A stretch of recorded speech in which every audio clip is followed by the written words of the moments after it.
Assalamualaikum warahmatullahi wabarakatuh. Hari ini kita akan membahas tentang limit fungsi trigonometri. Nah, saya akan review sedikit tentang limit fungsi aljabar ya. Limit fungsi aljabar. Yang mana bentuk umumnya adalah kalau saya punya limit X menuju A gitu kan, dari Fx itu nilainya sama dengan Fa. Artinya nilai A ini disubstitusikan langsung kepada X gitu kan ya. Dan caranya pun banyak, bisa langsung substitusi, bisa juga harus difaktorin dulu atau dikalikan sekawan dulu kalau misalkan nanti bentuknya akar. Contohnya, ini saya masih review ya, yang kelas 11. Contohnya adalah saya punya limit X menuju 3 dari 3x kuadrat. Nah, berarti kan ini sama aja 3 dalam kurung 3 dikuadratin. Jadi X-nya ini diganti, disubstitusikan dengan si 3-nya ini ya. Saya kasih coretan deh. Sorry. Nah, 3-nya ini dia menggantikan si X-nya ini ya. Jadi makanya hasilnya ini. 3 dikali 3 pangkat 2. Berarti sama dengan 3 kali 3 pangkat itu 9 kali 3 berarti 27. Kayak gitu ya. Nah, contoh berikutnya, misalkan saya punya limit X menuju 3 lagi deh, nggak apa-apa. Dari X kuadrat min X min 6 gitu ya, per X min 3. Nah, coba ya. Coba kita pakai cara substitusi. Jadi langsung mensubstitusikan nilainya ke dalam X. Lihat yang penyebutnya. Kalau ini disubstitusikan ke sini, kan hasilnya apa jadi? 3 dikurangi 3 ya, sama dengan 0. Sedangkan kita tahu kalau pecahan itu, penyebutnya nggak boleh 0 ya. Penyebut ini tuh, bagian sini tuh dia nggak boleh sama dengan 0. Jadi, nanti dia tidak boleh disubstitusikan gitu. Kalau disubstitusikan, menghasilkan bentuk, malah hapus soalnya ya, tak tentu gitu ya. X min 3, menghasilkan bentuk tak tentu. Maka dari itu,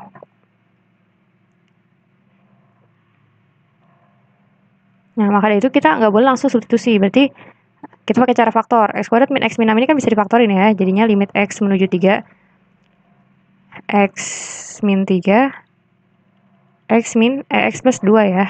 Kan min 3 kali 2 itu negatif 6, min 3 tambah 2 itu min 1, min X per X min 3. Nah, bagian sini kan coret nih. Berarti kita punya limit X menuju 3 dari X plus 2 sama dengan, nah dari sini baru substitusi, kan udah ada yang difaktorin, udah dicoret. Berarti langkah selanjutnya baru kita substitusikan nilai X sama dengan 3-nya ini ke dalam X. Berarti 3 tambah 2 sama dengan 5. Kita masuk ke limit fungsi trigonometrinya. Nah, coba perhatikan dulu ya. Kalau misalkan saya punya limit X menuju 2V dari X kuadrat min X per X gitu ya. Atau ini yang pertama deh. Pertama, yang B limit X menuju 0 dari sin X. Kemudian C limit X menuju V dari, boleh. Menuju V dari X per sin X gitu ya. Per sin X. Atau saya punya sin V limit X menuju 1 dari X kuadrat. Kemudian saya punya lagi cos 2X dari limit X, itu jadi T ya, maaf.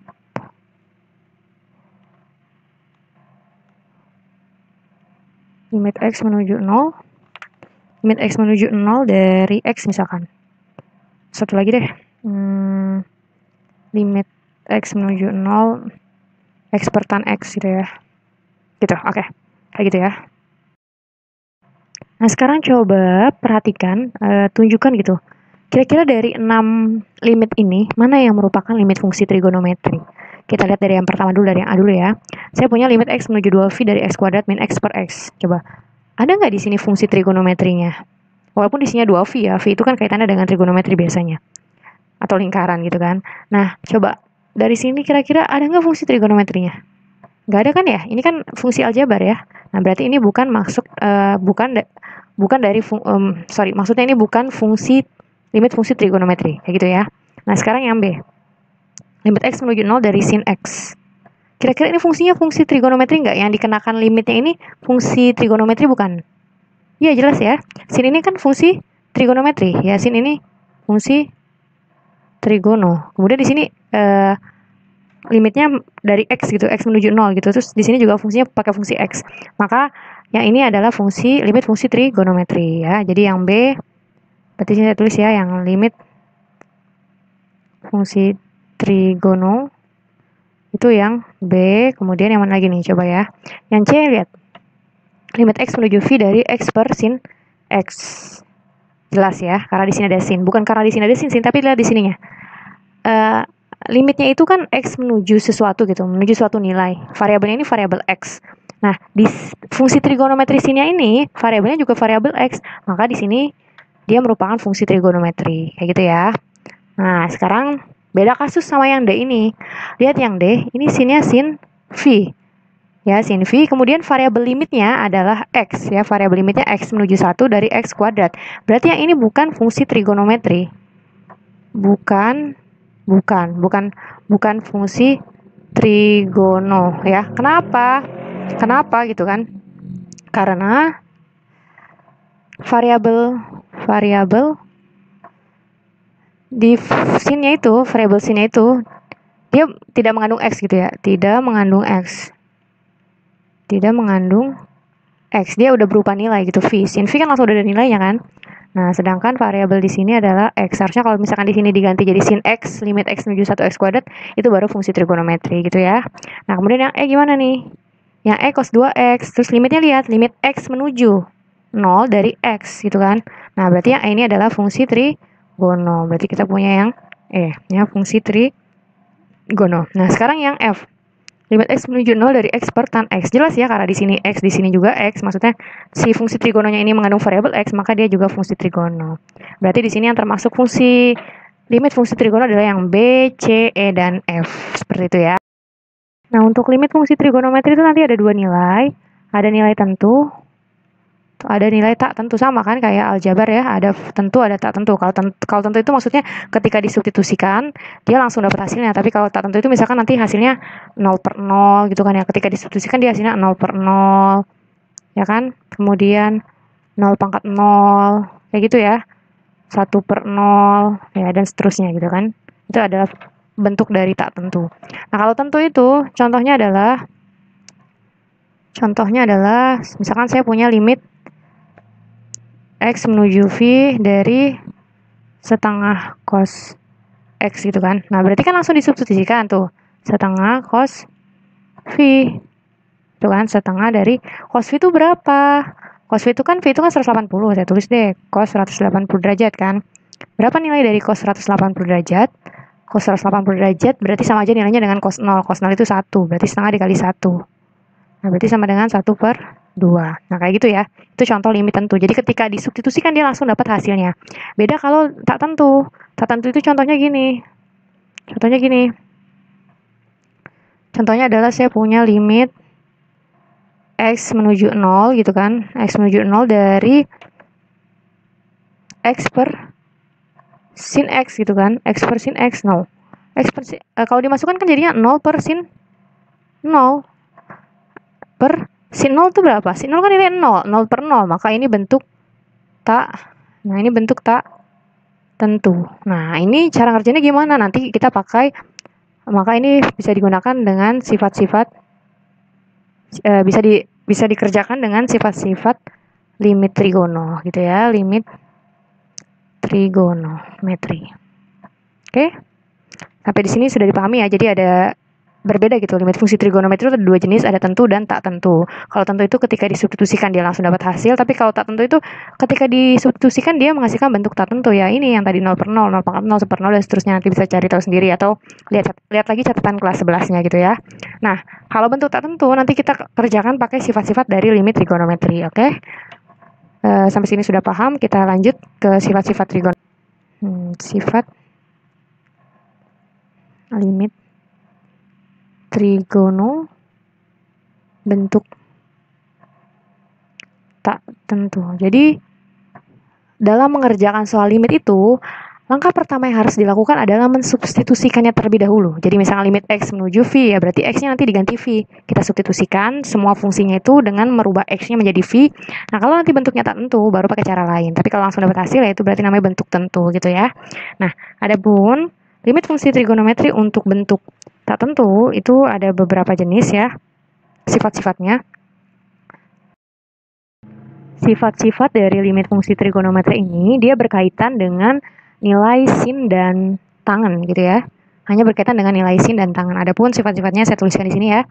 Yang pertama itu, jika saya punya limit x menuju 0 dari x per sin x itu dia nilainya sama dengan 1 gitu ya. Itu sifat limitnya. Dapat dari mana sih ini, Bu? Itu nanti bisa dibuktikan dengan teorema Apit setelah kita belajar tentang limit fungsi trigonometri. Nanti ada kita akan bahas tentang teorema limit Apit untuk membuktikan sifat-sifat ini gitu ya. Kemudian yang B,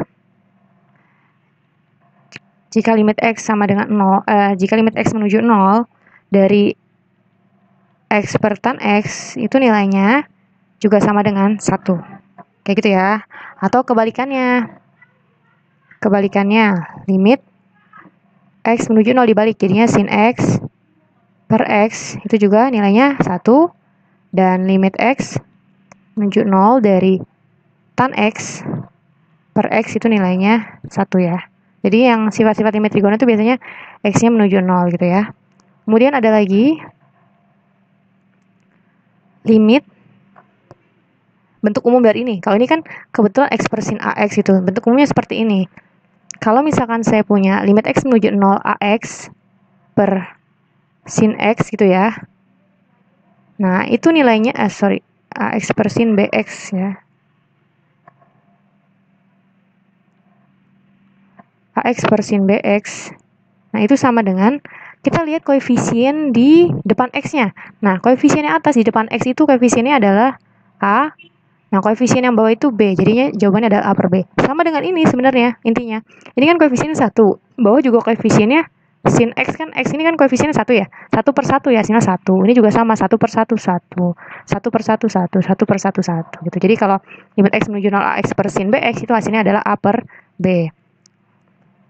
Sama juga kalau saya punya limit x menuju 0 ax per tan bx. Nah, ini juga sama hasilnya a per b. Terus di sini lagi limit x menuju 0 dari dibalik ya. Sini yang di atas sekarang. Sin ax per bx. Nah, ini juga sama a per b. Kemudian ini limit x menuju 0 tan ax per bx itu juga a per b ya. Jadi seperti itu sifat-sifatnya. Hanya berkaitan dengan sin dan tan gitu ya. Kenapa nggak cos, Bu? Karena kalau cos itu cos 1 kan dia hasilnya 1. Jadi nggak masalah ya. Jadi kalau misalkan saya punya, misalkan contoh di sini ya, kalau misalkan pakai cos limit x menuju 0 dari x per cos x. Kan tinggal dimasukin 0 per cos 0. 0 per cos 0 itu kan 1. Nah, ini kan nggak masalah. 0 per 1 adalah 0. Beda kalau penyebutnya yang 0 gitu ya. Itu baru. Oke, saya hapus dulu. Nah, oke, sampai sini bisa dipahami ya. Jadi yang perlu diingat adalah kita akan gunakan sifat-sifat ini ketika x-nya menuju 0 dan itu yang berkaitan dengan sin dan tan saja gitu ya, yang bisa dipakai untuk sifat-sifat ini. Dan intinya bentuk umumnya kita tinggal lihat koefisien yang atas sama yang bawah. Koefisien si x-nya ini a, koefisien si sin x yang bawah ini b, jadi a per b kayak gitu. Bu, gimana kalau kasusnya sin per tan gitu ya? Sin per tan, limit x menuju 0 sin x per tan x ya, sama ini juga 1 ya, sin x per tan x itu 1 gitu ya. Kenapa? Karena sebenarnya seperti ini ya, kalau saya punya sin x per tan x itu kan sama aja sin x dibagi dengan sin itu kan sin per cos ya, sin per cos. Berarti di sini sama saya punya cosnya kan naik ke atas ya, kalau penyebut di pecahan di bawah terus penyebut itu naik ke atas, jadinya sin x dikali cos x per sin x. Nah, sini coret, berarti kan jadinya cos x ya. Nah, ketika nolnya dimasukin, berarti cos 1 sama dengan 1. Kayak gitu ya. Sebelum masuk ke contoh soal, saya akan berikan sifat-sifat limit fungsi yang berlaku juga di trigonometri. Saya akan mengulangnya ya. Jadi kalau misalkan saya punya fungsi fx dan gx gitu ya, sebuah fungsi. Kemudian ini fx ini sebuah fungsi yang mempunyai nilai limit x mendekati c gitu ya, yang mana k dan c-nya adalah elemen bilangan real atau real itu 0, 1, 2 dan seterusnya gitu. Pecahan itu termasuk bilangan real. Dan N-nya ini adalah bilangan bulat positif, NZ plus ya. Jadi ini simbol bilangan real, yang ini simbol bilangan bulat positif.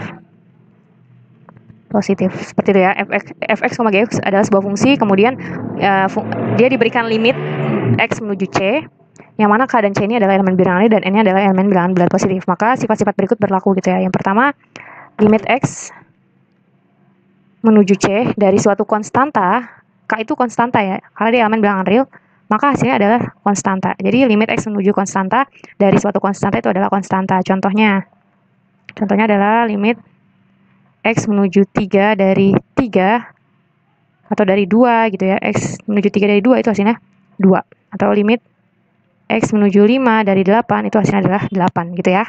Bisa dipahami. Oke, ini saya hapus dulu.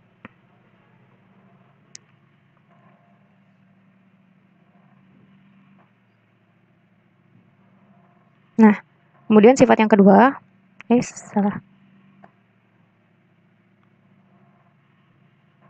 Sifat yang kedua, limit X menuju C dari X, limit X menuju C dari X itu tinggal dimasukin, X-nya disubstitusikan dengan C, berarti hasilnya adalah C, gitu ya. Dan sifat yang ketiga, limit X menuju C dari K dikali dengan Fx, ya. Kalinya pakai titik aja ya, biar nggak ketukar sama X, karena ini kan tulis tangan ya, jadi K dikali Fx, maka itu sama aja K dikali limit X menuju C dari Fx. Jadi kita tinggal limitin si Fx-nya aja, terus nanti hasilnya dikalikan dengan si K-nya, konstantanya itu. Kemudian yang berikutnya adalah, kalau saya punya limit X menuju C dari Fx ditambah Gx, nah itu sama aja limit X menuju C Fx ditambah limit X menuju C Gx gitu ya. Berlaku juga untuk pengurangan ya. Jadi saya kasih negatif aja di sini, plus minus gitu. Jadi kalau untuk penjumlahan berlaku, untuk pengurangan juga berlaku gitu ya. Dipisah jadinya. Limit Fx dulu dicari, kemudian ditambah dengan limit Gx-nya dicari. Bisa seperti itu sifat-sifatnya. Kemudian yang E, kalau saya punya limit X menuju C dari Fx dikali dengan Gx. Nah, ini nanti mau coba kita kasih contoh soalnya ya. Limit X menuju C, ini sama dengan limit X menuju C Fx dikali limit X menuju C Gx gitu ya. Jadi dipisah sama kayak yang sifat yang D itu. Jadi berlaku sifat apa ya? Komutatif mungkin, bukan. Bukan komutatif ya, maksudnya kita cari dulu limit Fx, kemudian baru kita cari limit Gx, baru dikalikan gitu. Itu bisa pakai cara kayak gitu. Oke, berikutnya pembagian juga berlaku. Jadi kalau misalkan saya punya limit X menuju C, ini mah tinggal lihat catatan ini aja ya, catatan waktu kelas 11, ini pasti udah dikasih tahu kan sama gurunya. Limit X menuju C Fx per limit X menuju C, ini mah saya cuma nge-review aja ya. Kemudian yang terakhir, masih ada 2 lagi deh. Ini berapa sih? 1, 2, 3, 4, 5, oh ya, masih ada 2 lagi. Ini saya hapus dulu ya. Yang penting ingat-ingat lagi aja gitu. Dia berlaku kalau dia limit dari konstanta adalah konstanta, kemudian limit dari variabel X itu tinggal disubstitusikan. Kemudian kalau misalkan berlaku sifat perkalian skalar, perkalian konstanta dengan suatu fungsi, itu tinggal cari aja limit fungsinya lalu dikalikan dengan konstantanya. Kemudian yang D itu untuk penjumlahan dan pengurangan dia berlaku dipisah gitu, ketika limit X menuju C dari penjumlahan itu bisa juga dicari dengan hasilnya akan sama aja dengan limit fungsi yang satu ditambah limit fungsi yang lainnya, atau limit fungsi yang satu dikurangi limit fungsi yang lainnya. Dan perkalian juga sama, pembagian juga sama ya, bisa dipisah. Oke, 2 sifat lagi. Tadi F ya. Berarti sekarang H. Oke, yang H itu kalau saya punya limit X menuju C, apa lagi sifatnya ya? Oh ya, Fx pangkat N. Nah, ini bisa juga kita cari limitnya dulu.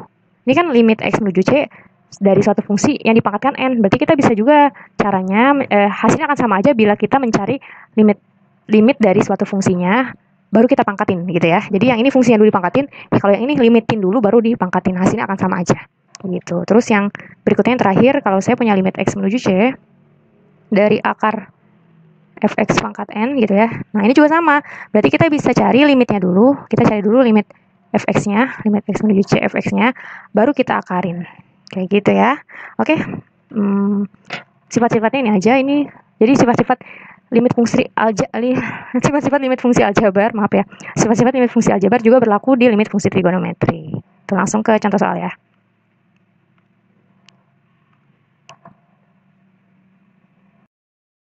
Contoh soalnya seperti ini, kalau saya punya limit X menuju 0 dari, misalkan di sini 3X deh, 3X kuadrat per sin X dikali tan X.